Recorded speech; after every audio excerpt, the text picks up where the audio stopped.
Selamat berjumpa kembali dengan materi pelajaran fisika. Materi pelajaran fisika yang asik dan menyenangkan. Materi selanjutnya yaitu yang akan kita bahas tentang hukum Ohm. Materi hukum Ohm yaitu materi yang membahas mengenai hubungan antara beda potensial, kuat arus, dan hambatan. Untuk lebih jelasnya lagi mengenai materi hukum Ohm, yuk kita simak video pembelajaran berikut ini. Pada eksperimen hukum Ohm digunakan komponen-komponen sebagai berikut: batu baterai sebagai sumber tegangan, kabel sebagai penghantar, lampu sebagai hambatan, dan switch sebagai saklar.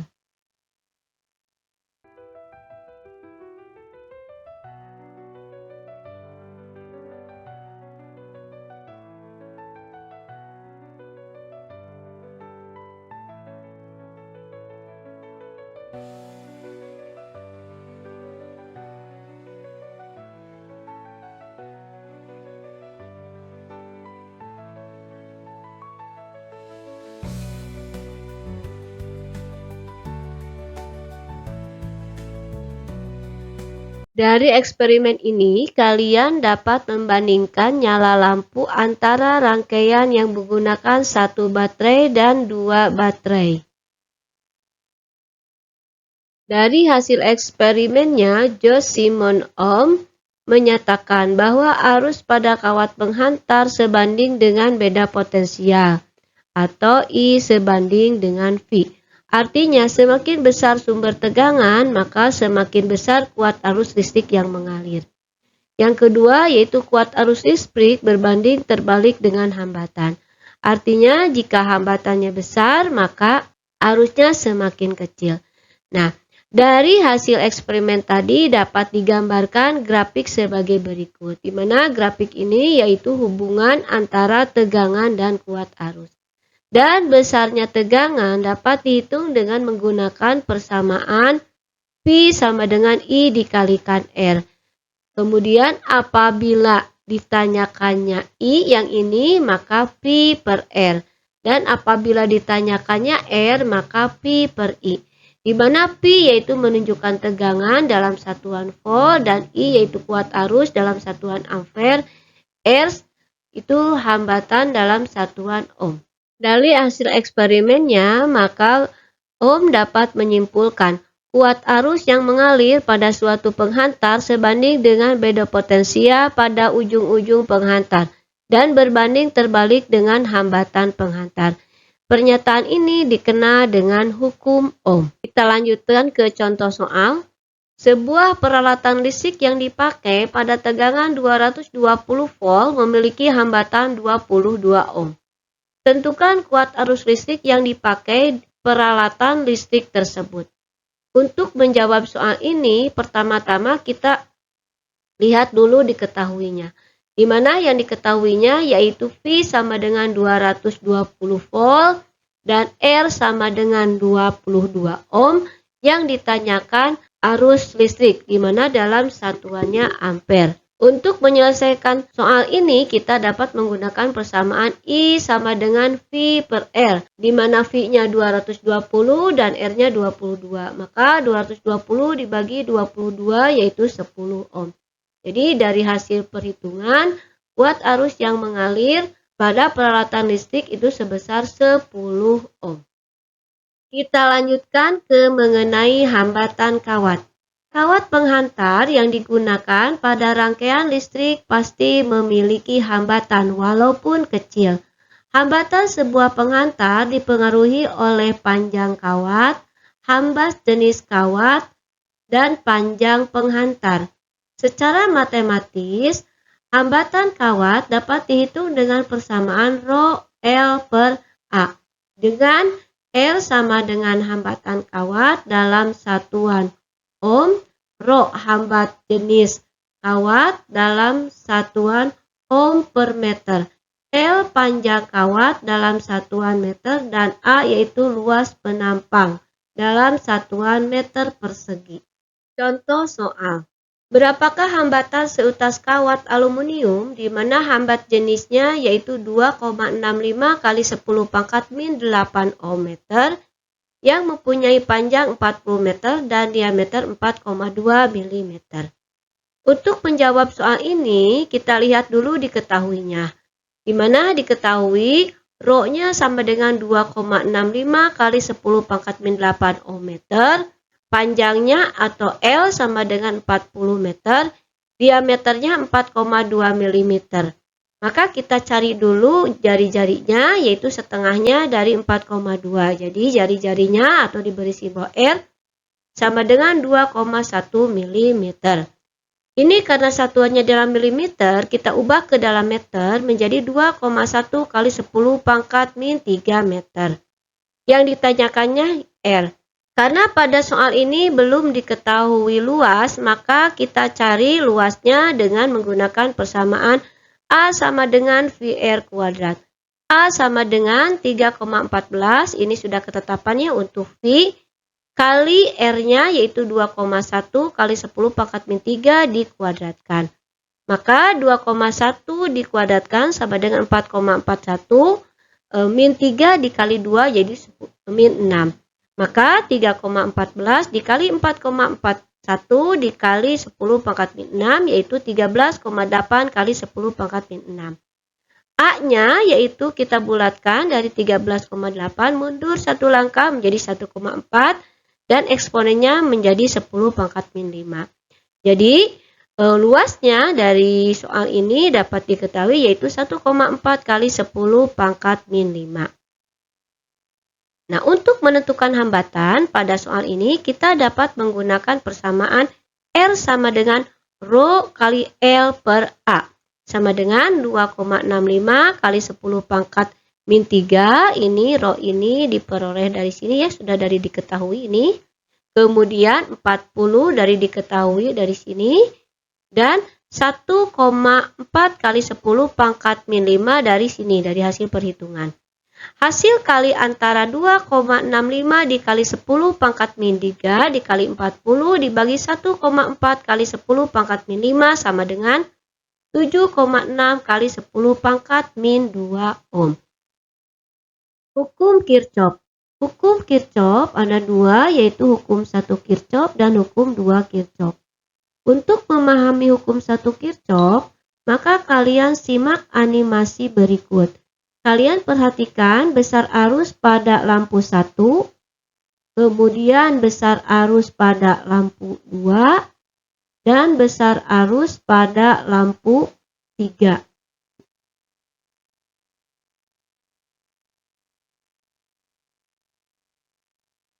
Dari animasi berikut dapat kalian lihat pada lampu 1 menunjukkan angka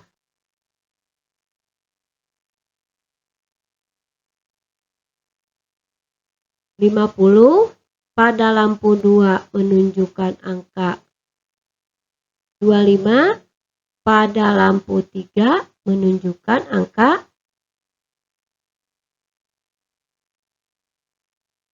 25. Maka dari hasil percobaan tersebut dapat disimpulkan menurut hukum Kirchhoff 1 bahwa jumlah kuat arus yang masuk ke suatu titik cabang besarnya sama dengan jumlah kuat arus yang keluar dari titik cabang. Dapat digambarkan sebagai berikut dan dapat dirumuskan bahwa jumlah atau sigma I masuk sama dengan sigma I keluar. Contoh soal, perhatikan rangkaian listrik berikut. Di mana diketahui besarnya arus listrik yang melalui I1 sama dengan 3 ampere, I2 sama dengan 1 ampere, I4 sama dengan 0,5 ampere. Yang ditanyakannya, berapakah besaran arus listrik yang melalui I3 dan I5. Untuk menentukan soal ini, kita dapat menggunakan persamaan hukum Kirchhoff 1, yaitu jumlah arus yang masuk sama dengan jumlah arus yang keluar. Mari kita lihat jumlah arus yang masuk yang mana saja, yaitu jumlah arus yang masuk yaitu I1 dan jumlah arus yang keluarnya yaitu I5. Maka besarnya I5 dapat ditentukan. Kenapa? Karena jumlah arus yang masuk sama dengan jumlah arus yang keluar.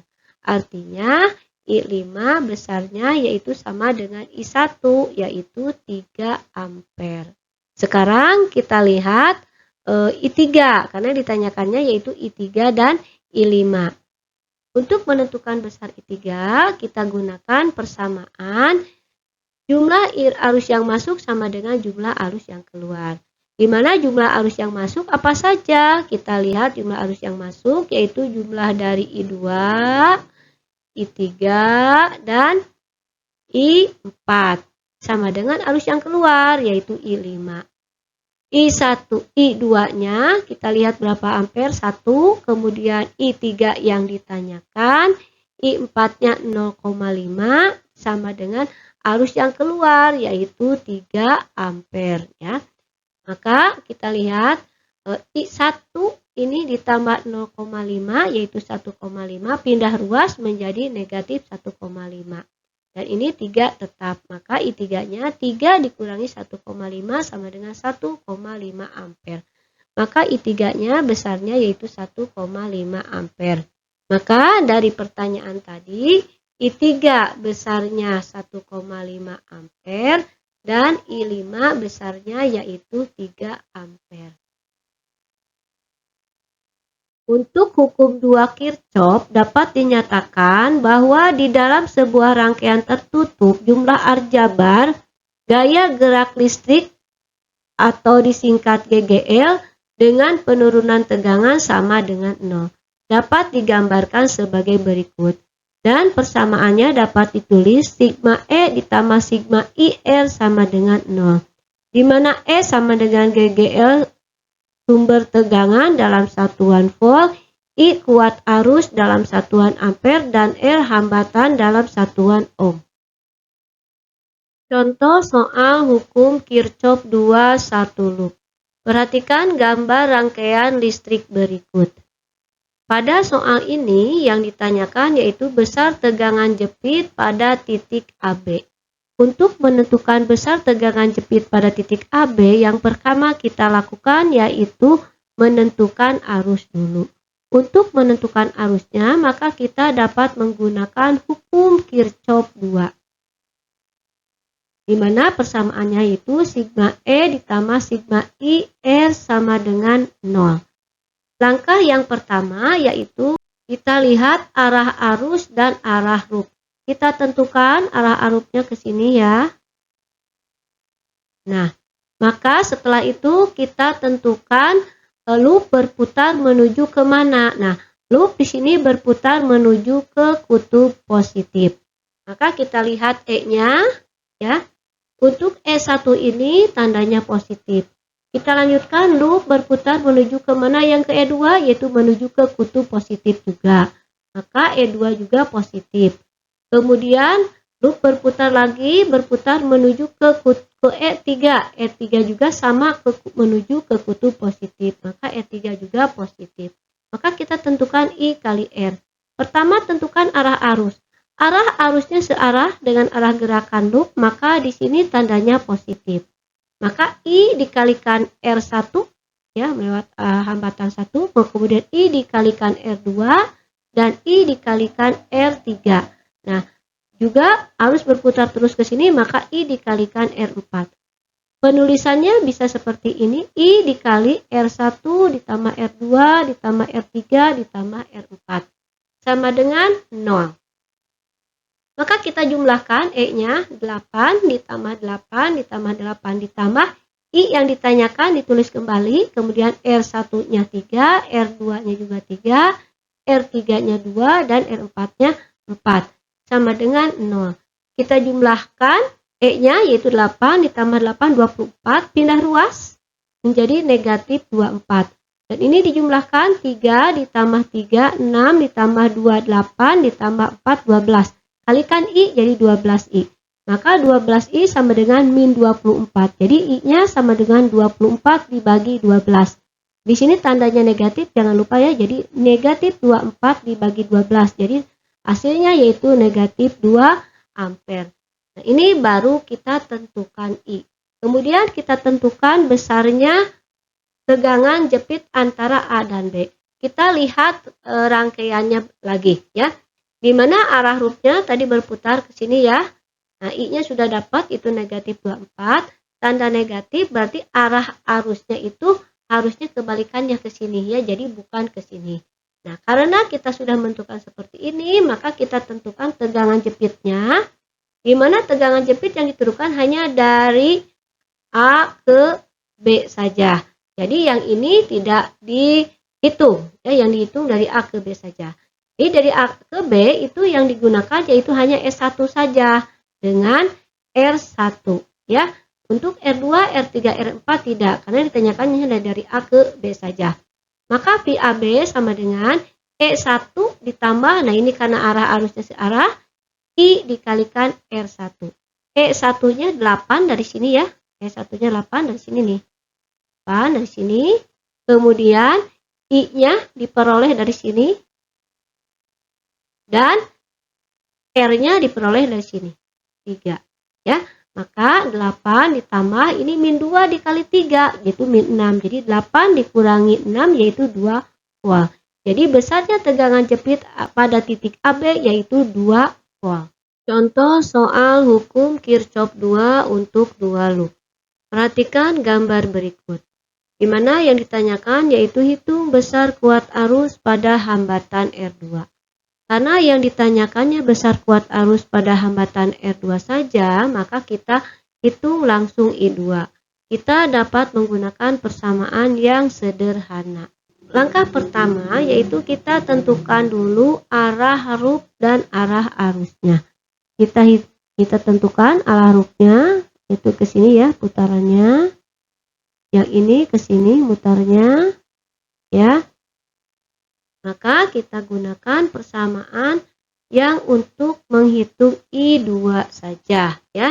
Kita gunakan untuk menghitung I2 yaitu kita dapat menggunakan persamaan E1 dikurangi E2. E1 tandanya positif karena loop begitu berputar menuju E1 itu yaitu menuju ke kutub positif ya. Jadi ini menuju ke kutub positif. Kemudian loop berputar terus menuju ke E2 yaitu berputar arus menuju ke kutub negatif. Nah, sekarang setelah itu kita silangkan E1 E2 berarti di sini dikalikannya yaitu R-nya yaitu R3. Kita lanjutkan berikutnya yaitu kita lihat loop yang ini ya, kita lihat loop yang ini yang keduanya. Loop berputar yaitu menuju ke E3. E3-nya menuju ke kutub positif. Berputar terus loop menuju ke E2, E2-nya menuju ke kutub negatif. Maka di sininya negatif. Nah, ini E3, E2 maka berarti dikalikan R1.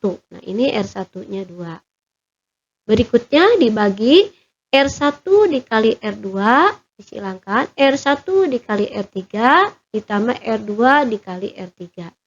Kita masukkan angkanya E1-nya 6 dari sini ya. 6. Kemudian E2-nya 9 dari sini. Kemudian R3-nya 6 dari sini ya. Ditambah sekarang E3-nya 12 dari sini ya, di 12. Kemudian dikurangi 9 yaitu E2 dikali R1. Nah, ini R1-nya yaitu 2. Dibagi R1-nya 2 dikali R2-nya 3 ditambah R1-nya 2 dikali R3-nya 6 ditambah R2-nya 3 dikali R3-nya 6. Maka kita jumlahkan 6 dikurangi 9. 3 negatif 3 dikali 6 negatif 18 ditambah 12 dikurangi 9 3 dikali 2 6. Jadi negatif 18 ditambah 6 jadi negatif 12. Ini dijumlahkan 6 ditambah 12 ditambah 18 jadi 36. Maka negatif 12 dibagi 36 yaitu disederhanakan ya. Di 12 dibagi 12 1, 36 dibagi 12 itu 3. Jadi arus yang mengalir melalui hambatan 2 yang disebut R2 maka besarnya negatif 1/3 ampere. Karena tandanya negatif maka arah arusnya berlawanan dengan arah yang kita tentukan. Jadi arah arusnya bukan dari B ke C, tapi arah arusnya dari C ke B.